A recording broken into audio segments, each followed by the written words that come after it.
Walk us through your findings since October 7th. You know, the first thing to say about all of Israel's propaganda is that even if it were true, it still wouldn't justify Israel firing a single bullet into Gaza. Because Israel is an occupying power, and Israel, as an occupying power, doesn't have rights to self-defense. It has obligations.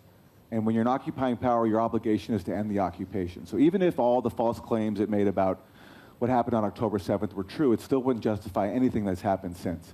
All the carnage, all of the horror.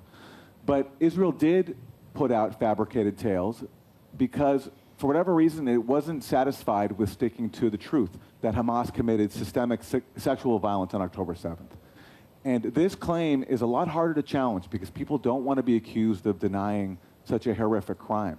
So in the US media, immediately, everybody pretty much accepted it as fact, but only a small number of us decided to do our jobs as journalists. And the job of a journalist is to stick to the facts. What is the available evidence? When it comes to this allegation, there was none.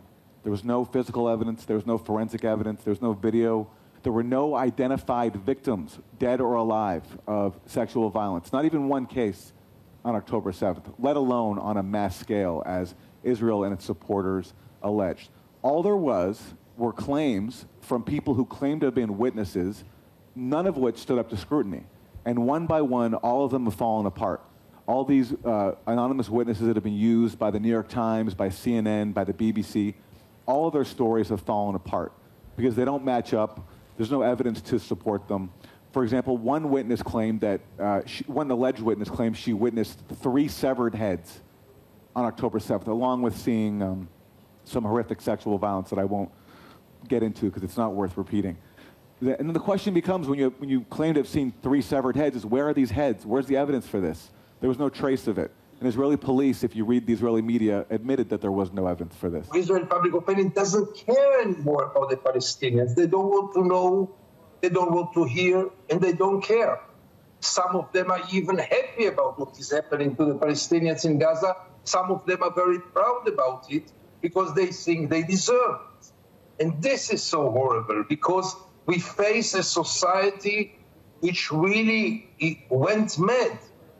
The media is obviously, as usually, the biggest collaborator with this, not showing anything from Gaza, not because the government tells the media not to show Gaza, only because they don't want to bother the viewers and the readers.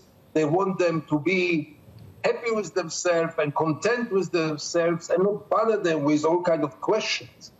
And therefore, Israeli public opinion and Israeli media is today in its lowest point ever. When we walk in the halls of Congress, we are oftentimes confronted by Congress people who said, there was peace before October 7th. Everything was fine. And this is all the fault of Hamas, and every single death is the fault of Hamas. And we say things were not peaceful before October 7th. Now we have a fantastic documentary that I hope we will be able to show inside our Congress, in the theater in Congress, to say that things were not fine before October 7th.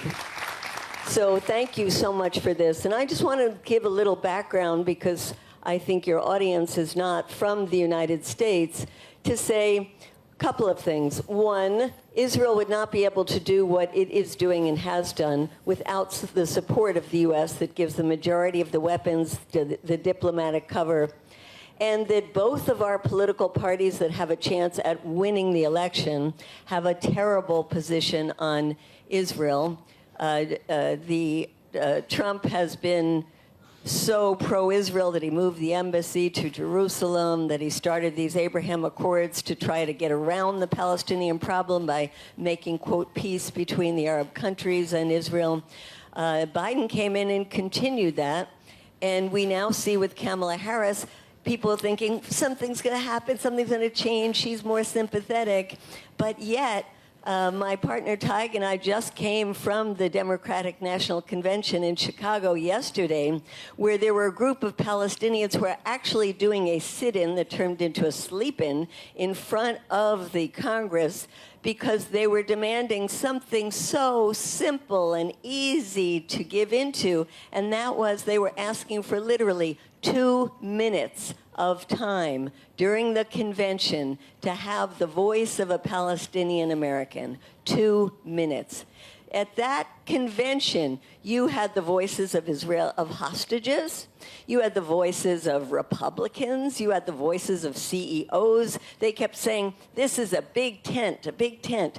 That tent wasn't big enough for a 2-minute talk by a Palestinian American.